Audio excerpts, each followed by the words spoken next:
email, you're paying them $30 a year just for email. Same with Hotmail. You can't even get pop email for free anymore.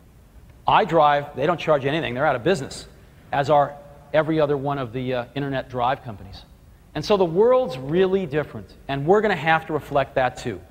And so as of September 30th, iTools as we know it is going away. September 30th. And we're replacing it with something we call .Mac. Now, where did we get this name?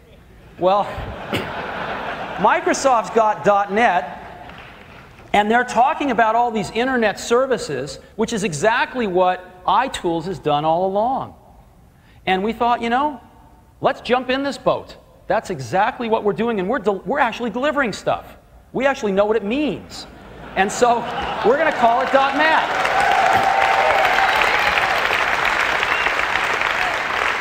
So here's what we're starting off with for .Mac, and as you're going to see, we're going to add more and more to it over time.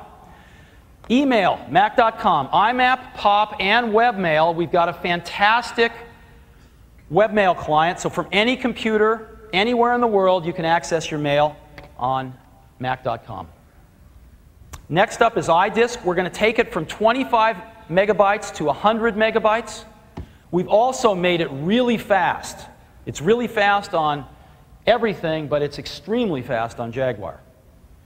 And we've added password protection, so you can have folders that only people you want to let in can get in. Obviously, we're keeping our web hosting and our one-button iPhoto photo page hosting. We're adding backup software. We've written some really good backup software which goes out and suggests to you all the things you might want to back up and lets you back them up on your iDisk, on a CD, or on a DVD. And even though Macs have a few orders of magnitude less viruses than PCs, we're adding some antivirus software for McAfee, checks for over 60,000 viruses, and is updated on an ongoing basis. And so all these things constitute the first .Mac release. And if you went out to buy these things, they'd be over $200. We are providing them in one box, one product, for $99 annual membership. And for all of the iTools subscribers, as of last night, got a special offer for the first year of $49. And we're going to continue adding to this for the same price, and I think you're going to really, really like what we're doing over time. So this is available today. You can go to our website and sign up. We'll have actual boxes in the channel in a few weeks. You can extend your digital life with .Mac. What's next? Something really nice. I'd like to introduce a new app today called iCal. iCal, if you use a Mac for calendaring, is a godsend. Now, we have created, I think, the best calendar I've ever seen on a computer.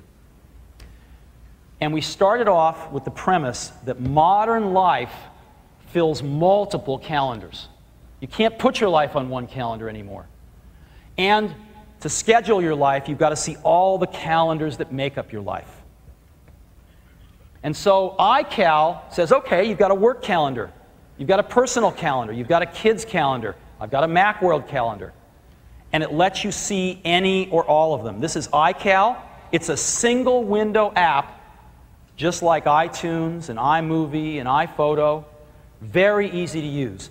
And you can go click and say, I want to see my work calendar, and there it is. But I can say, well, let's take a look at my personal calendar. And I can see the overlaps there. See the two conflicts right there? I can just see them, plain as day. Let's see what my kids are doing. And let's take a look at the Macworld calendar, too. Because these are the calendars that make up my life. Now, iCal is the first calendar program created post-internet era. So we thought, why not be able to share calendars over the internet? What if we could do that? Well, we can. We've adopted a publish and subscribe model with automatic updating when the source makes changes. So for publishing, I can take a calendar, like my work calendar, and say, I want to publish this. With one menu command, I get a panel here, and I can publish changes automatically just by checking a box and pushing one button, and this will automatically put my calendar up on a web server, on any web server you choose, Or if you choose, and if you're a subscriber, it will host it on .Mac. So, first new feature of .Mac happens even today, which is iCal hosting. We will host your calendars for you on .Mac. So with one button, you can post your calendar. And you get a confirmation. You can send an email to other people alerting them of this, or you can go view the page. And when you go view the page, or when somebody else goes and views the page, this is what they see. They see your calendar up there on a web page, really beautiful, from any computer anywhere in the world. And we thought, this is really cool, but it's not cool enough. Because what you can't see this calendar, if this isn't my calendar and I want to look at this, I can't see it with the rest of my calendars. I can't see if these events conflict with ones on my own calendar. And so we have built-in subscription. You can go to any calendar. Let's say I get an email saying, here's the Yankees schedule while you're in New York City. I click on that URL, and I instantly get this panel.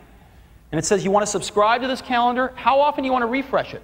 Every day, every hour, every 15 minutes, every week? I'll pick every day. And when I push this button, it adds that calendar to my calendar, and it will check once a day to see if it's been updated. And this is what it would look like if I turned it on. And now I can see that calendar with the rest of my calendars. Make sense? So let me show it to you.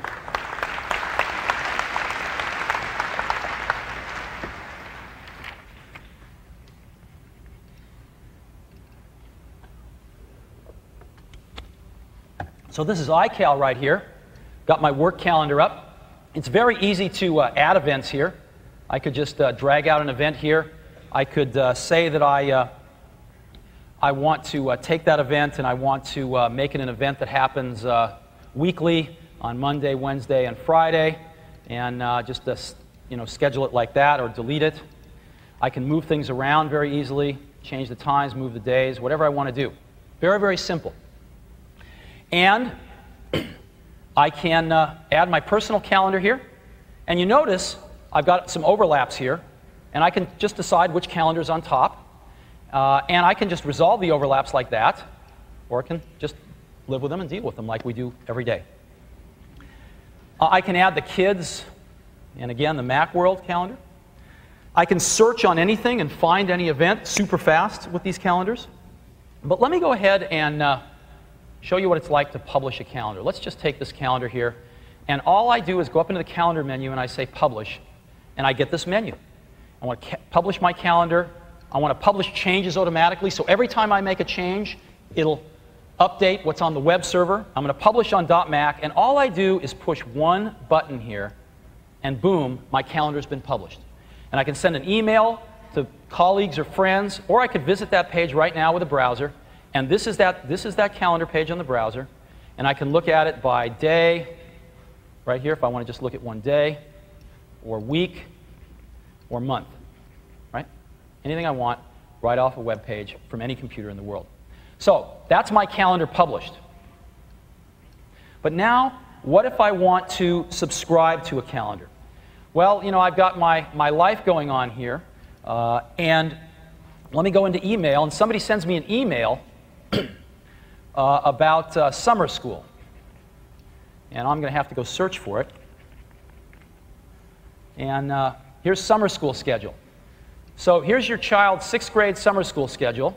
And all I have to do is click on this link, and I get this panel. It says, would you like to subscribe to this calendar? Do you want to refresh it? Yes, I'd like to refresh it. Maybe every day is fine.